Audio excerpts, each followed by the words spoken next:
On Friday, January 22nd, 2021, the National Canadian Catholic Students Association Conference online was able to welcome Father Raymond Lafontaine from Concordia University in Montreal to give the keynote address, Heart Speaks to Heart, the message of St. John Henry Newman for Catholic students and everybody. We now join his presentation with the opening prayer. You're not only hearing my voice. So Michael, has somebody been assigned to read the poem or to read the prayer? Yes, I believe Adam is going to read the prayer. Okay, wonderful. And Adam, I'll just advance the screen as required. Okay, go ahead. God has created me to do him some definite service. He has committed some work to me which he has not committed to another. I have my mission. I may never know it in this life, but I shall be told it in the next. I am a link in a chain, a bond of connection between persons. If I am in sickness, my sickness may serve him. In perplexity, my perplexity may serve him. If I am in sorrow, my sorrow may serve him. He does nothing in vain. He knows what he is about. He may take away my friends. He may throw me among strangers. He may make me feel desolate, make my spirit sink, hide my future from me. Still, he knows what he is about. He has not created me for naught. I shall do good. I shall do his work. I shall be an angel of peace, a preacher of truth in my own place, if I do but keep his commandments. Therefore, I will trust him. Whatever I am, I can never be thrown away. Amen. Amen. Thank you for reading that for us, Adam. I think it's important to understand that this prayer by Newman came at a very difficult moment in his life. I think you can pick up in the prayer that he was no stranger to sickness or perplexity or sorrow. The years both preceding and following his decision to become a Catholic when he was 44 years old, after many years serving as an Anglican priest, were difficult years for him. And leaving one was hard, and entering into the other was hard also. But he always believed that it was what God was calling him to, what God was asking of him, and that's where he wanted to be. We may not know necessarily a lot about the background of Newman's life. So I found about a 4.5-minute video, which I think expresses in a very synthetic way a lot of the biographical information that will help you situate why St. John Henry Newman is important for us today. So we're going to watch that video now and get a sense of his background and who Newman was. For those of you who are less familiar with his life, this is a short biography.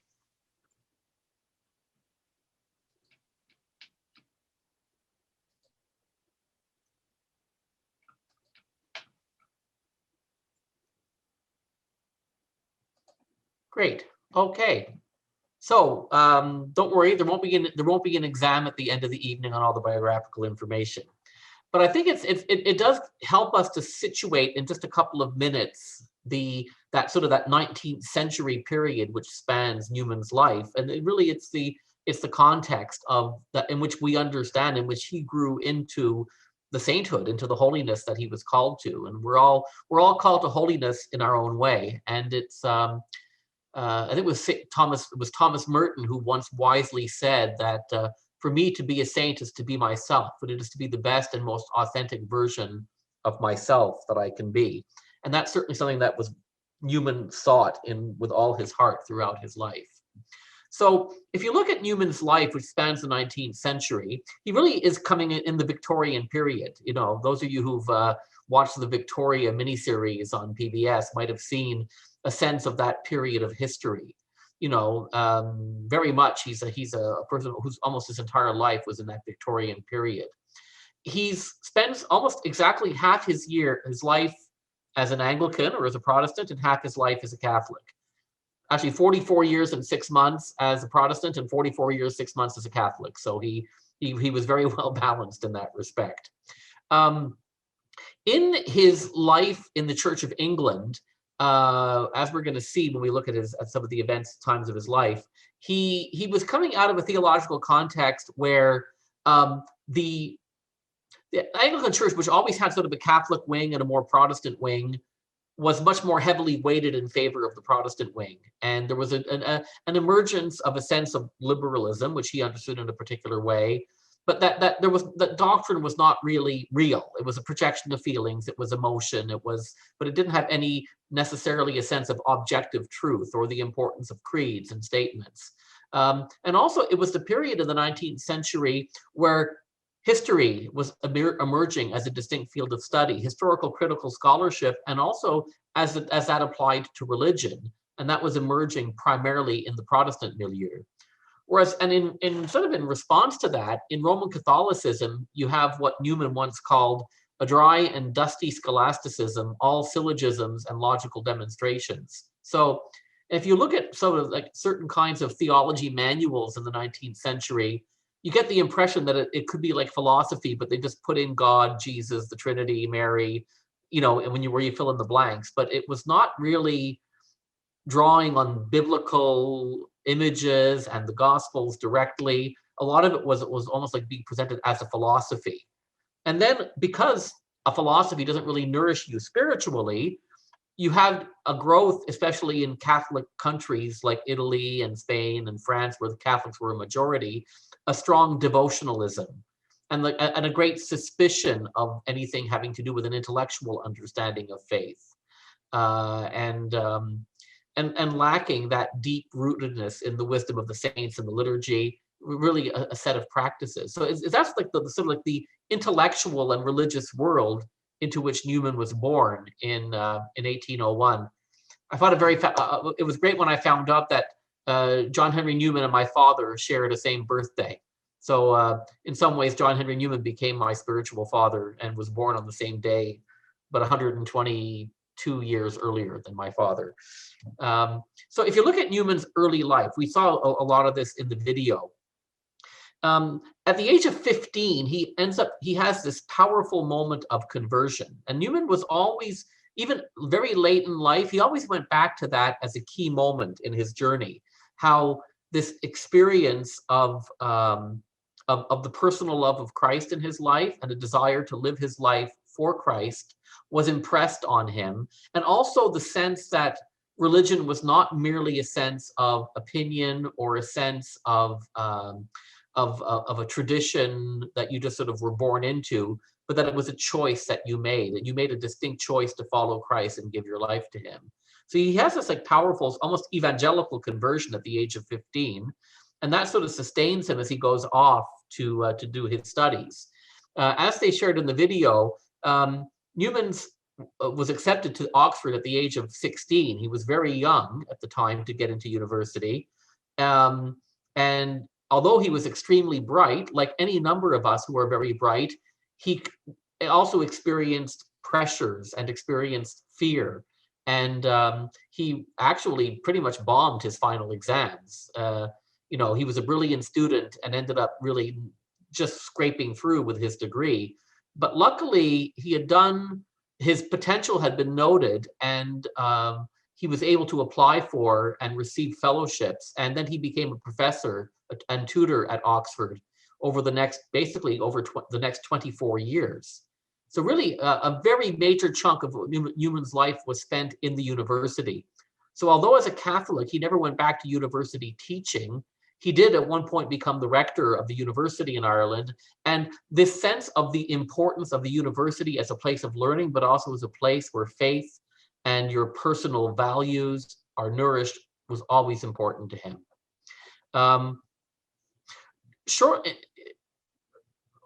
When we get to the end of the talk, we're going to be listening to a prayer that Newman wrote at this time of his Mediterranean pilgrimage. In the early 1830s, he and his best friend at the time went and spent 3 or 4 months traveling through the Mediterranean. They went to Greece and they went to Italy, among other places. And on the trip back from Italy, he came very close to dying. And but his experience of traveling in countries where there was a strong Catholic and Orthodox presence gave him a whole new appreciation of the deep historical roots of the church, and also the universal nature of the church. That the church was not just the church of one country or one nation, but that it was a universal reality.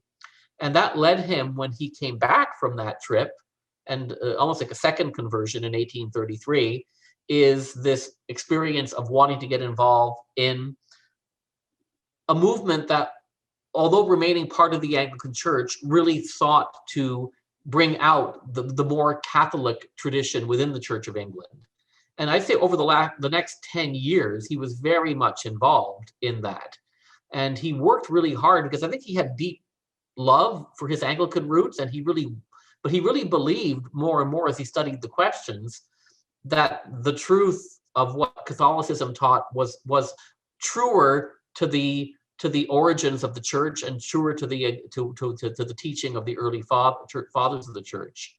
And eventually he published a series of tracts and articles asking for a more Catholic interpretation. And he was sort of put down, and his writings were censored by the Church of England. So in 1843, he went to that little retreat that he founded at Littlemore, which was part of his parish that he was serving in Oxford. It was like a second church. And then, as was said, in 1845, he became a Catholic. And it's interesting because October 9th is the day of his feast day. Usually saints are remembered on the day of their death, but in the case of Newman, he's remembered for the date of his conversion to the Roman Catholic Church in 1845. So as an Anglican, these were some of the things that Newman was trying to bring alive and to restore in his experience of the Church of England. That there needed to be fidelity to both scripture and tradition. It wasn't either or, it was both and. But that sacraments were important, doctrines and dogma was important, creeds were important. One of his major first writings was a writing on the Arian heresy of the 4th century and how Saint Athanasius, was defended the faith of the church. But fundamentally, throughout the 1830s, he was basically trying to advance an argument that Anglicanism was like a middle way between the exaggerations in Roman Catholicism that had developed over the centuries, and also what he thought was the way how the Protestant churches had drifted gradually farther and farther away from the church of the early church fathers, the Greek and Latin fathers. And for about 10 years, he really sought to advance that argument, but eventually it began to fall apart and it began to not jive with what his experience of the church actually was. I think we've all had that experience, haven't we, of the church that we wish was and the church that actually is. I think that's also true for our parishes. It can be true in our families as well. We have an ideal of what things could be, and then we have the reality of what is, and we have to live in between the two. And he began to be really taken up with this question of the development of doctrine, that if you looked at the history of Christianity, the teaching of the church unfolded gradually. And that was one of the aspects of Newman's thought that was the most attractive to me, that this idea that doctrine develops over history. But it develops in order to remain faithful to its deepest intuitions. And that you needed, a church needed what he called an infallible voice of authority to help discern and judge on behalf of the whole church, whether something was a legitimate development that really brought the tradition out more beautifully and more powerfully, or whether it was something that was drifting away from the teaching of the church. And it was in the process of writing the essay on the development of Christian doctrine in 1845 that he was moved to ask to be admitted into the Catholic Church. This is a picture of Newman with his best friend on the right, Ambrose St. John. They had been Anglicans together. Ambrose was received into the Catholic Church at virtually the same time as Newman, and then he was the only person that accompanied him to Rome the following year when it was decided that they would both be sent to study for the priesthood. So Ambrose had also, like John Henry, been an Anglican priest and converted to Catholicism. They remained close friends their entire life. They both entered the Oratorian congregation that Newman founded, and they actually were, in the end, were buried in the same grave. It was a sign of how close their friendship was, and also of the value that Newman throughout his life placed on friends. I'm going to come back to that a little bit later. So again, as that picture said, Newman was sent in 1846 to study for the priesthood. Because he was already a famous theologian and professor, he was given an accelerated course and completed his studies in a year and was ordained.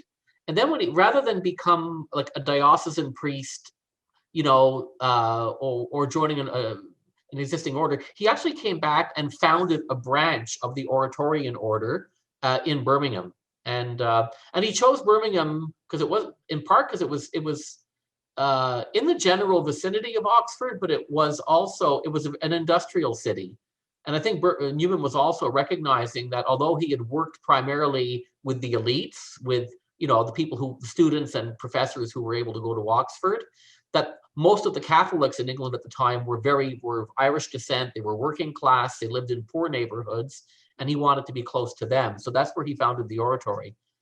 And then there's a whole story I won't get into about how the Birmingham Oratory and the London Oratory, which was founded afterwards, split over different visions. But Newman came to realize that although he had this vision that Catholics were all united, when he became a Catholic, he realized that it wasn't always the case, and Catholics fought among themselves as much as Anglicans did.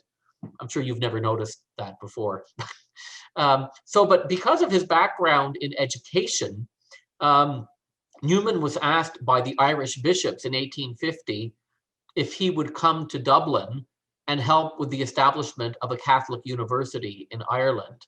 And he spent the better part of the next, while he continued to run the Oratory for Birmingham, he traveled regularly back and forth between Dublin and Birmingham as he tried to get this new Catholic university off the ground. And it was really important to him because he realized that a lot of Catholics seemed to think that a university was like a seminary. And he really believed that the university had a distinct vocation. I'm going to get into that more a little bit later. His ideas about the university. We'll have another video segment where we get into how Newman understood the university and the role of Catholics within the university. Newman, then after that sort of began to fall apart and he was pulled home, he then worked for a journal called The Rambler, where he was an editor, and he wrote this famous article on consulting the faithful in matters of doctrine, which appealed to many people, but which didn't appeal to some factions in Rome that actually accused him of heresy for writing that article. And it led to him being withdrawn as editor and having a couple of very difficult years in his life, where he was almost being attacked both by his former Anglican friends and being attacked by his new Catholic friends. So it was a difficult period, the early 1860s in his life. And then eventually he's accused of being a hypocrite by this politician and leader named Charles Kingsfield. And he writes in 7 weeks a 400-page book exploring the whole history of his religious opinions. It was like something set him on fire, and it's called the Apologia Pro Vita Sua. And basically it's almost like in defense of my life and the choices that I made. He said, you might not agree with the choices I made, but I'm not a hypocrite. I firmly believed, I firmly believed, and then I went through this process where there was a transformation in my beliefs. So beliefs can and do grow and develop. It's not necessarily a sign of maturity if you think the same way that you thought 40 years ago. It might mean that you never learned anything along the way. So that was really important to him. Then he got drawn into the controversy over papal infallibility. That was a big thing that happened in the church at the First Vatican Council in 1870. And it wasn't that he didn't believe in it, but he questioned the timing of it.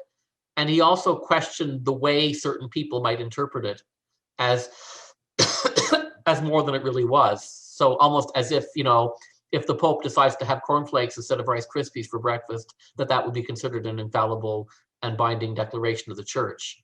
That's an extreme example, but it's more like he was worried about what kinds of practices people would put and how it would lead other believers to view Catholics if they thought that everything that issued from the Pope's mouth was infallible and beyond question. Ironically, after sort of really being under a cloud vis-a-vis the church in Rome because of people criticizing his beliefs, when Leo XIII became Pope in 1879, the first cardinal he named was John Henry Newman. So it was seen in a sense as a vindication of not only Newman's teachings, but also who he was. So, and then already when he died in 1890, he was universally mourned.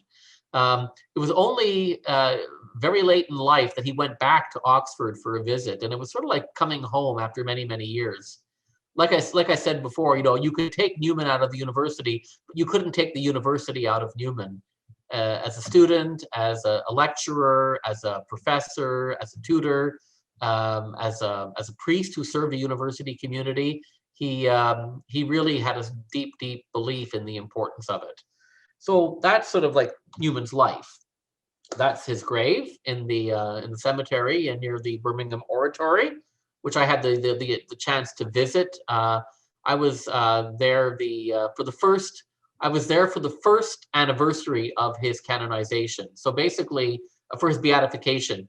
So the first feast of John Henry Newman on October 9th, 2010, I was in Birmingham. So it was great to be there. It was a privilege. Yeah, so Newman eventually, he was always seen as a great theologian and as a person who was studied, but especially after Vatican II, he began to be studied more and more by Catholic theologians. And because he wrote so much, it took a long time to determine whether he could be declared venerable or beatified, just because it took years and years to go through all his writings. He wrote prolifically. And like just his letters and diaries take up 34 volumes. So it's he was the kind of person who kept all his correspondence, and they didn't have hard drives that we could save our email onto like now. It all got saved in very careful ways. So he was beatified in Birmingham by Pope Benedict in 2010, and he was canonized in Rome just a year and a half ago, October 13th, 2019. And his feast day is the 9th of October. And when will he be proclaimed Doctor of the Church? We're taking bets on that right now. But I know that Bishop Robert Barron, who was very much influenced by Newman, is convinced that he will be named a Doctor of the Church. And Bishop Barron often refers to Newman as the most important Catholic theologian since Thomas Aquinas. So that's pretty high praise from Bishop Barron. So I won't get into all these details, but just to show that Newman was not the kind of person who only wrote about one thing. Like some people are biblical scholars, or they're systematic theologians, or they're experts in one very narrow area. Newman's idea of a university and of education was that he was more of a generalist. He knew a lot about a lot of things. So he wrote doctrine, he wrote satire and controversy, he wrote about university education, he wrote autobiographical pieces, he wrote about the church, he wrote about epistemology, and he wrote a lot on the understanding of conscience and the relationship between conscience and the authority both of the state and the authority of the church. But he also wrote 2 novels. He wrote hundreds of prayers and poems and meditations, about 15 volumes of collected sermons. So he was a man who was a great believer in the spoken word, and was also noted as a great master of the word. I mean, I think it was Bishop Barron who said that that when James Joyce was complimented on his writing, he says, "Oh, but I only wish I wrote as well as as a certain prince of the church." So even James Joyce, who had his issues with the Catholic Church at times, had a huge respect for Newman's capacity to write and to communicate in writing. So and that was one of the nice things about studying him. Although it was written that sort of 19th century, very florid style, and sometimes he was hard to follow, but there was a beauty in the prose that was just really remarkable. So if you're going to spend 3 years of your life reading and writing about somebody, you might as well have them be interesting. I believe that. So this is just a reminder halfway through the talk that Christ is holding all of us in his hands, and he's holding the world in his hands. And with all that the world has been through in the last year, I think it's important for us to be reminded of that. So maybe having done that, maybe wherever we are, we can just maybe either stretch or take a moment of silence, because I've been talking for a while now. Maybe we can remember that Christ is holding us, that Christ is carrying us, carrying our world, carrying our brokenness, and blessing us, and challenging us to be open to the call that he has given to us in our life. So let's just take a moment of silence, just to breathe in and breathe out, and to ask God to bless our gathering.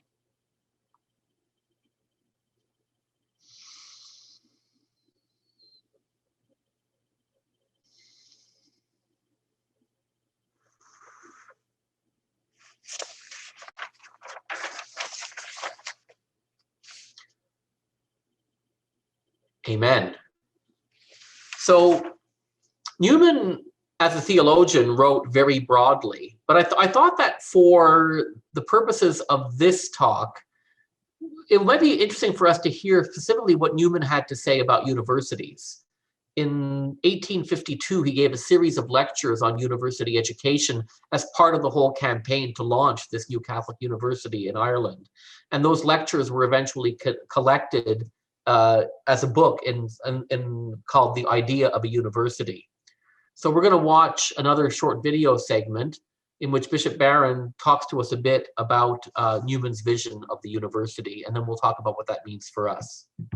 So I'll stop sharing so that Michael can share the next video.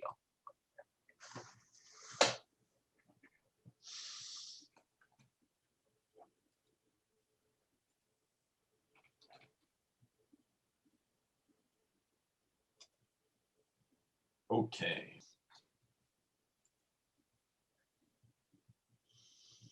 Great. Thank you for that, Michael. We all are called to rest in the good, in the true, and the beautiful. I think those are really important concepts. So yeah, so if we continue on this line of the university, and I think you all attend different kinds of universities. Some of you are Catholic students attending completely secular universities, where you might have just a small Catholic student group on campus. We don't have a lot of fully Catholic universities in Canada, but we have a number of secular universities that have Catholic colleges attached to them to maintain that sense of a Catholic identity, or you have a Newman Center or a chaplaincy that helps to maintain that presence on the campus. One of the things that Newman taught us that is still relevant today is that faith and reason should be seen as mutually interdependent, and that there can be still a moral and religious authority in the church that doesn't take away our capacity to think and research and reflect deeply about things. So, and Newman is writing at a time where where a lot of the so-called Catholic universities in Europe were becoming secularized because of secularizing movements in those societies. And in the English-speaking world, most universities were Protestant in their inspiration and in their leadership. And so he really believed that Catholic universities needed to support research, publication. They needed to be good universities. They needed to do good scholarship, but also to be a place where theology, philosophy, where Christian faith could be communicated and interpreted and respected and promoted. So again, it's that sort of Catholic vision of not either or, but both and, that you can be a good, intelligent scholar and still have a deep faith and have that faith animate who you are and what you believe and how you think. And that's why for Newman, although he was this incredibly brilliant communicator and brilliant writer, he knew that most people are not converted, so to speak, by the intellect. He writes this in his famous book of epistemology, which is like, the understanding of understanding, if you wish, called The Essay in Aid of a Grammar of Assent. He writes, "The heart is commonly reached, not through the reason, but through the imagination, by means of direct impressions, by the testimony of facts and events, by history or by description. Persons influence us, voices melt us, looks subdue us, deeds inflame us." It's a beautiful kind of language, but he's saying that belief is not primarily reached at by hammering people over the head or by arguing people into something. It comes through what he calls a convergence of probabilities, rather than sort of scientific proof, that you can't argue somebody into faith, even though there are very good rational arguments that can defend and can support faith. They rarely convince anybody who's not already convinced by some level of experience. And he would say a bit, as Bishop Barron was saying, that people experience God in different ways. Some people experience through the pursuit of truth, but for others, it's through the experience of love or of goodness or of beauty. And we need to be attentive to all the different ways in which God is present in what is good, what is true, what is beautiful, what is loving. And not to lock God into either an intellectual box or an emotional box or an aesthetic box. God is bigger than all of that, and God's going to use all of those things to reach us and to reach others. I'm going to skip over the essay on development for now. So why do we bother paying attention to Newman? What is his influence on the church and the world today? Certainly, indirectly, he influenced a lot of topics that were discussed at the Second Vatican Council, which took place 75 years after his death. But his thoughts about the development of doctrine, his thoughts about about conscience, his thoughts about biblical scholarship, about the relationship between faith and reason. We see echoes of that in many different places in the teaching of the Second Vatican Council and in the theologians who helped to interpret the council and the bishops afterwards.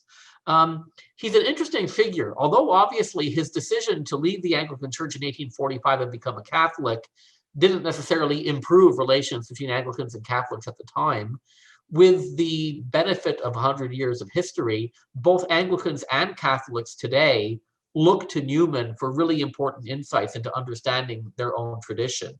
He speaks, because he lived half his life in each, he really had a deep love and a deep appreciation for both traditions, while also being aware of their weaknesses as well. And Newman's thought is very helpful to us in sort of establishing a deeper dialogue between Christian faith and all kinds of aspects of modern thought, with science, with politics, with ethics, with history and philosophy. Those are all, he gives us a basis. And when Pope Benedict wrote the encyclical Fides et Ratio, Faith and Reason, he draws upon Newman quite heavily in that. So he's a resource for us today. Champion of an understanding of the conscience, but he says the conscience is not just the inner voice that belongs to you. It is the voice of God echoing within you. And that your conscience can't just become a convenient excuse to do whatever you feel like. Conscience is not self-will. Conscience is not emotionalism. Conscience is really hearing a voice which is greater than we are.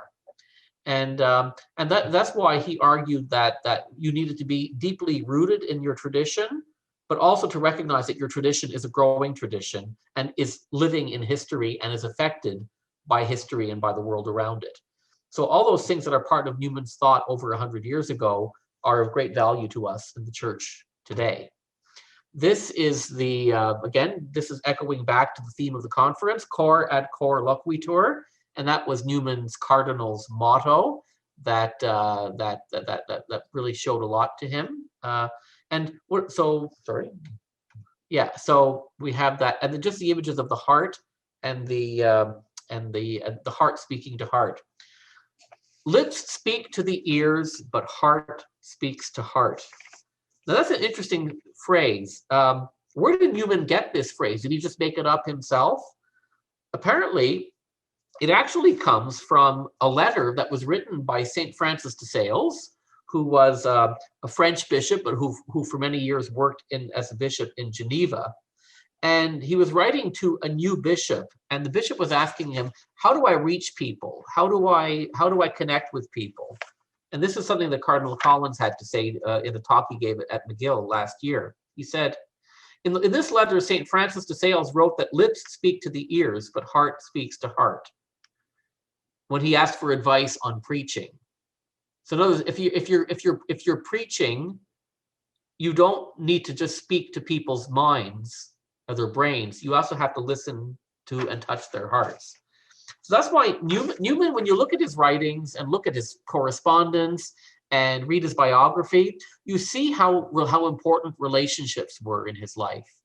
And sure, Newman would be saying to us, develop strong, solid relationships with your family, with God, of course, with your community. But he had a special influence on friends. Friends were so important to him. And I think his choice of heart speaks to heart is very much linked to his appreciation of the value of friendship in his life. In a sense, he was a man that was born for friendship.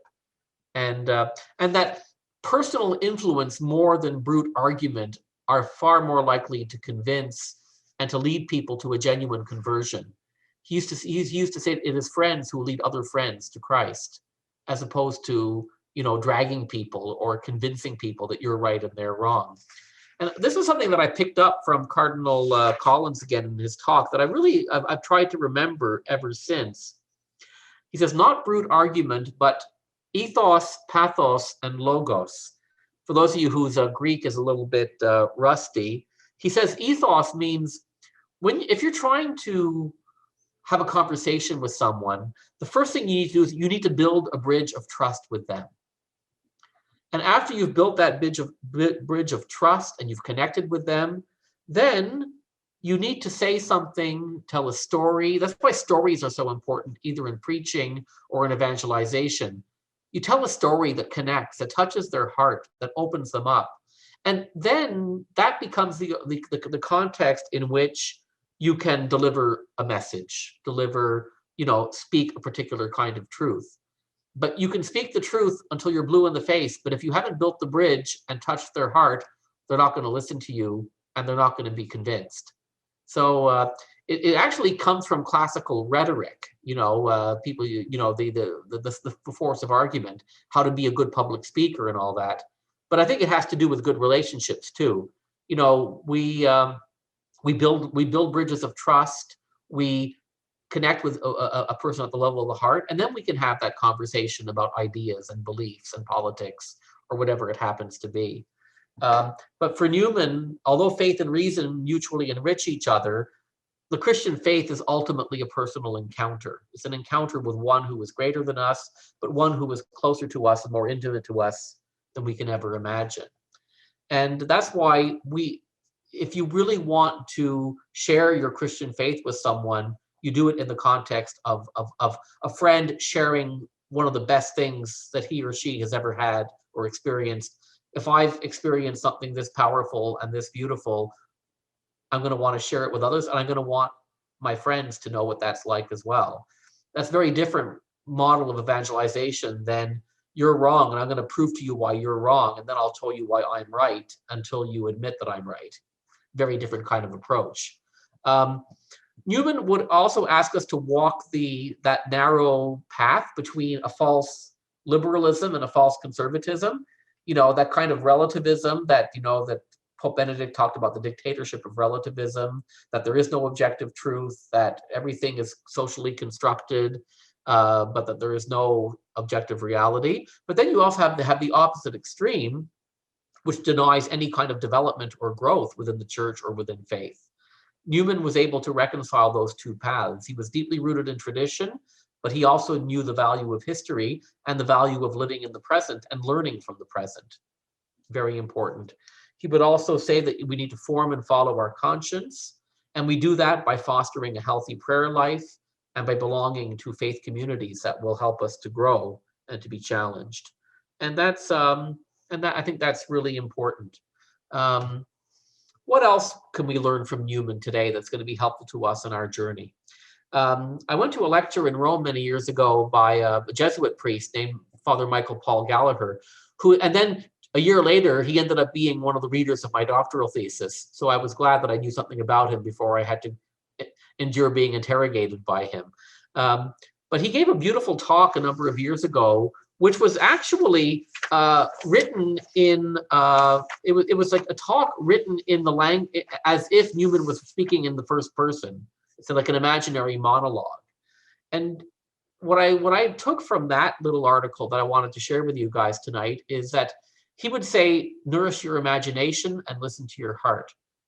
And pay attention to your experience. And you see those as all deeply connected. Again, it's that notion that although the intellect is important, you can't only nourish that part of who you are. You've got to pay attention to your experience. You've got to listen to your heart and also expand your imagination. I think Newman would want us to see movies and to read books and to read poetry. I think those of you who might have watched some of the inauguration this week, where it might have been knocked out of the park by that poem that young woman, Amanda Gorman, delivered, because poetry and nourishes our imagination in a way that maybe prose doesn't necessarily. Although we consult data, there's also a gut sense that we have to learn to trust. And your conscience is more than just your cud, but your conscience is sort of your intellect and your heart and the teaching of the church and the example of Christ and your faith all working together and pointing you in a definite direction. And that's why we need a real faith. It's not just a question of saying, yeah, I can get up and say this creed and I more or less believe in those things, but how does what I believe change who I am and change the way I am in the world? And that's not just a notional or intellectual faith, it's a real faith. And that's what we need. We need a real faith to help us in our lives in the real world. And then I'm getting right near the end, so just like one more slide and then we'll be into the closing prayer.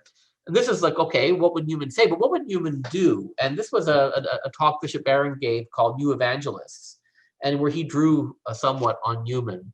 And he would say, if you really want to share your faith today, first of all, you have to be deeply rooted. You need that sense of being in relationship with Christ, nourished in prayer and in the sacraments, but also to be part of a community of faith and to be and to have good friends who support you in your faith and with whom you can talk about things and share things and pray with them.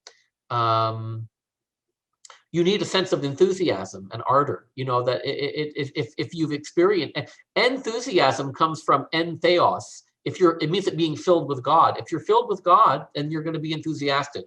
You're going to want to somehow share that with others. Newman had a deep, deep love and appreciation for the scriptures as well as tradition. So know the scriptures, but also know the culture in which you're speaking the scriptures. They used to say that a good homily you had the Bible in one hand and you had the daily newspaper in the other, and you actually said, okay, well, what does what I read in the scriptures help me? How does that help me engage the culture? And to engage the culture, you have to love it. You can't just say, well, we have all the truth and the culture is bad and evil. We have to love the culture enough that we want to share the best of who we are with it. And that's what it means to have a missionary heart. It means to be willing to bear witness to our faith, to do it respectfully and lovingly, but also to say that we have a treasure that we want to be able to share with others, but we also have to be able to receive the treasure that others share with us. And that means using the old media, like writing letters. And of course, I guess for some of you, email is probably considered old media, but also being able to engage with the new media and to use that to build bridges of understanding, not walls of judgment and indifference. I know that as a professor, when you finish a lecture like this and there's not a lot of questions, it means that either you've been completely clear or that nobody's understood a word that you've said. I've stood in front of enough classrooms to have that experience. I mean, if people don't want to chat or just want to ask the question, I think you could also just unmute yourself if you have a question you'd prefer to ask verbally rather than writing it. So yeah, that's okay. Yeah. Okay. Had most of you, I'm just curious, I mean, not some of you have your screens off, so, but had most of you heard of, I mean, I'm sure you've heard the name Newman before, but did you know very much about him already?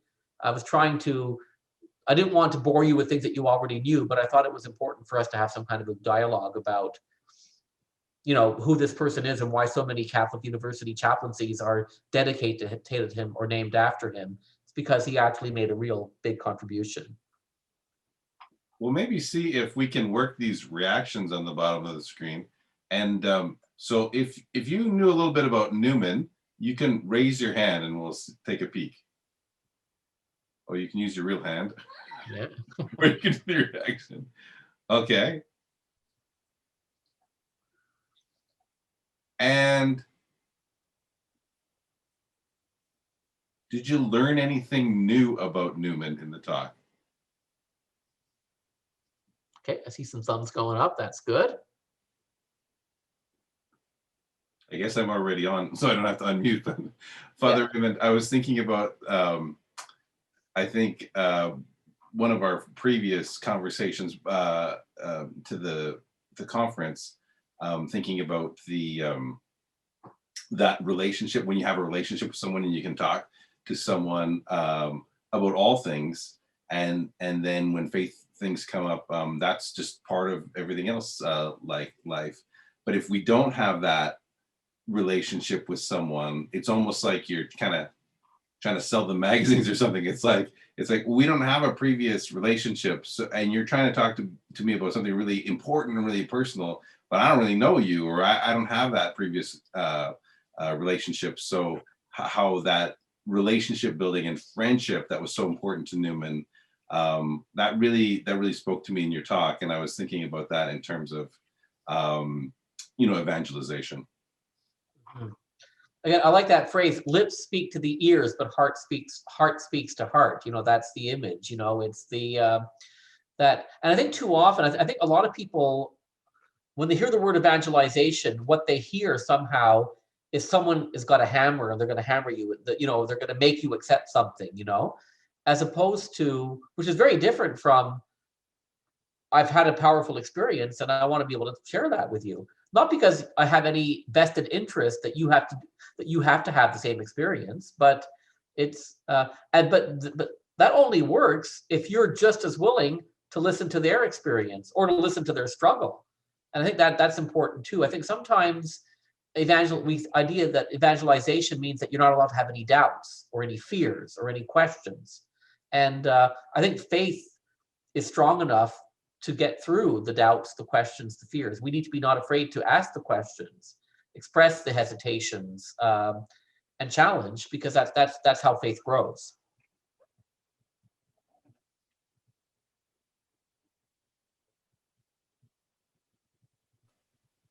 Any other comments or questions before we wrap up?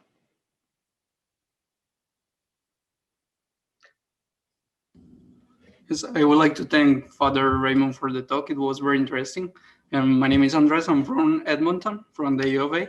And I would like to say that from the topic of evangelization, I think as Catholics or Christians, we are called to evangelize. But something that I took from today's talk was I really like the Cardinal Newman's focus on understanding the mission of each person. And I think it aligns really well with what Pope Francis says, analyzing the particularity of the life of every person to make decisions, and in this case also for evangelizing. So we have to be very, I would say, not only careful the way we express, for example, as Veronica said in his places in Saskatoon, but we need to have that love that like put into example what that expression of St. Francis de Sales says, that heart speaks to heart, like what took the cardinal. So I think this is really, really good to know. And here at the U of A, the CSA, we have had the experience to talk to the Sisters of Life. And that's one of the many examples that we have now of understanding the situation of each person, their missions, and guide that person towards God, or let them like grow with them and get experiences together. So I think this is all about like evangelizing. We have to be very cautious on how we do that and train ourselves to evangelize as Jesus did at his time. He took 30 years of training for 3 years of evangelization. Yeah, that's great. Thank you very much, Andres. It's I think you're right. It's one of the great challenges today is how do we go about doing that? And I think we do it most deeply when we're coming from a very place of personal authenticity. It's like a bit like the prayer that we began with this evening, where Newman says, that there's a personal mission that there's a unique mission that God has for every one of us that's unique to us, and that it's and sometimes it's hard for us to figure that out. We don't really see it. And sometimes, he says, sometimes we might only see it in fullness in the next world. We're still figuring it out. We're still growing. A friend of mine has a magnet on her fridge, says, "Be patient. God isn't finished with me yet." I think we can all say that. God's not finished with us. We're still figuring it out. We're still growing and learning. And that's okay. But the thing is that doesn't mean that God doesn't have a plan for us, and that God doesn't want us to become just the happiest and best version of ourselves that we can be. And I think that's what draws people. I think authenticity, and I think almost authenticity draws people more than claiming to have all the truth or knowing all the truth about anything. What's going to connect with people is a sense of personal authenticity and personal care. Again, that's why Newman said that friendship was so important. Build good friends and build friendships that aren't just based on, superficial connections, like you have the same 100 friends on Facebook, but that are built in deep respect and in shared values and beliefs, and that those are the kinds of friendships that will last you a long time, and we need that. Friends bring friends to Christ. And knowing that Christ is already part of their life, we don't bring people things that aren't already there, but we might just help people to become more aware of it. But God is unfolding mysteriously in each person, and if we really believe that, then we're going to treat them that's going to change the way we treat them. This poem this prayer that we're going to listen to is a prayer that was composed by St. John Henry Newman, but St. Teresa of Calcutta, Mother Teresa, was so moved by this prayer that she asked every one of her houses to have it like posted in the house. And it's a beautiful prayer that will make us appreciate both of these great saints of the church. Okay, go ahead, Adam. Dear Jesus, help me to spread your fragrance everywhere I go. Flood my soul with your spirit and life. Penetrate and possess my whole being so utterly that my life may only be a radiance of yours. Shine through me and be so in me that every soul I come in contact with may feel your presence in my soul. Let them look up and see no longer me, but only Jesus. Stay with me, and then I shall begin to shine as you shine. So to shine as to be the light to others. The light, O Jesus, will be all from you. None of it will be mine. It will be you shining on others through me. Let me thus praise you the way you love best, by shining on those around me. Let me preach you without preaching, not by words, but by my example, by the catching force of the symptomatic influence of what I do, the evident fulfillment of the love of my heart bears to you. Amen. So our closing prayer will end with a song that is basically based on a poem.